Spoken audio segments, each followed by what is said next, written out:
Motorhead Garage, presented by Top Coat, coming to you from Borla Commerce Park.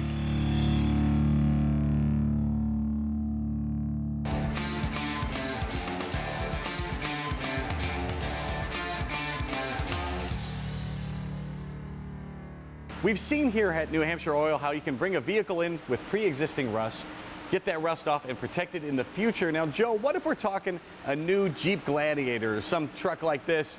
You're spending 50 to 75 grand on this thing. You want to protect it right out of the box. How could you guys help me? So this is a perfect example. I can't think of a vehicle that holds the residual value more than a Jeep. And basically, if you come in and you have a new vehicle, you have the option to use an oil-based rust proofing, but we also have Boss Wax. And this is a one-time standalone application that's applied to everything that's exposed on the undercarriage. It dries black, it's dry to the touch, and it is a permanent application. So we never need to reapply it. However, we do put oil inside the body cavities, and that oil needs to be reapplied every 2 years. So what we do is we ask you come back every 2 years, we'll inspect the wax, touch it up for nothing, okay? Unlimited lifetime warranty on the wax barrier nationwide. You come in for a set fee, we'll inspect it, touch it up, re-oil it, boom, in and out.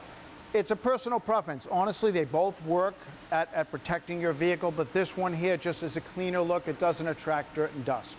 Is there a magic bullet to rust prevention in a new vehicle? You can't beat Mother Nature. What we're going to do is we're going to maintain that wax barrier. You're going to come in every 2 years and we're going to babysit that vehicle. We're going to re-oil the body cavities, and we're never going to beat Mother Nature, but we're going to slow her way down. Well, if you've got a vehicle that has existing rust or a brand new vehicle you want to protect, check them out at NHOilUndercoating.com.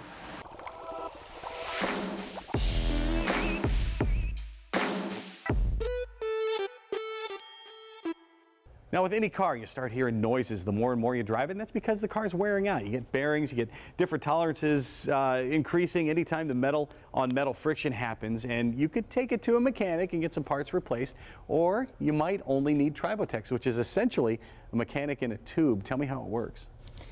It's not a mechanic in a tube, it's billions of mechanics in a tube. So when you travel in the future and tell a futuristic nanobot to swim inside of your engine and apply a little piece of the material to a surface, swim back and do it again, and multiply this process many times, then you make coating. This is exactly what we did. We just make that mechanic one-time use and single application, and put many of them in a tube.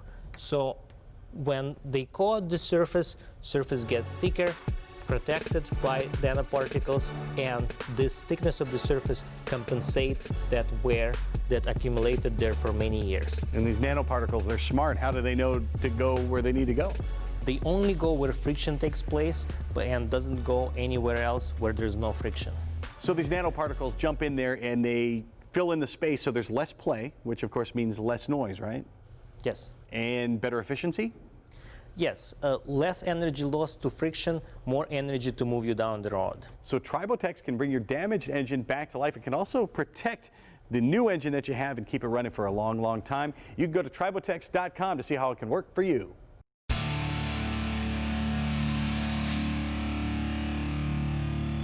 Let me give you a scenario that everybody can relate to. You're going down the road, you hit the brake pedal, and bam, you start feeling a pulsation or a shimmy in the steering wheel. Probably resulted from lateral runout. I'll show you how to measure that real quick. Just go ahead and take your wheel off. Ferrari was nice enough to give us these studs, but if your rotor's loose, put some lug nuts on and secure them. I got a dial indicator set up right here, zeroed out, touching the rotor. Just simply go around and spin your rotor around. And what you don't want is any more than 3 thousandths. If you have more than 3 thousandths, well, guess what?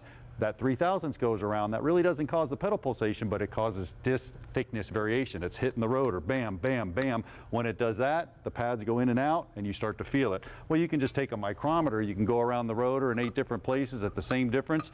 You don't want any more than 5/10 thousandths. That's less than a thousandths. And what that does, it gives you that pedal feel or that pedal pulsation. It's disc thickness variation. Now, how do you stop that? Well, don't over torque the lug nuts. Make sure that your surfaces are clean between your rotor and your hub, and when you put everything back together, use proper torque specifications, because you don't want to go down the road and feel that pedal pulsation. These 2 measurements along with those tips will help you avoid that. Well, there's plenty more where that came from, so stay tuned for more Motorhead Garage presented by Topcoat right after this. Henry Ford was known for perfecting the assembly line and making cars more affordable. But what was the first mass-produced car in the United States? You have to go all the way back to 1901 to Olds Motor Works. Ransom Eli Olds rolled out the curved Dash Olds. Only 425 were built, and they cost between $250 and $850.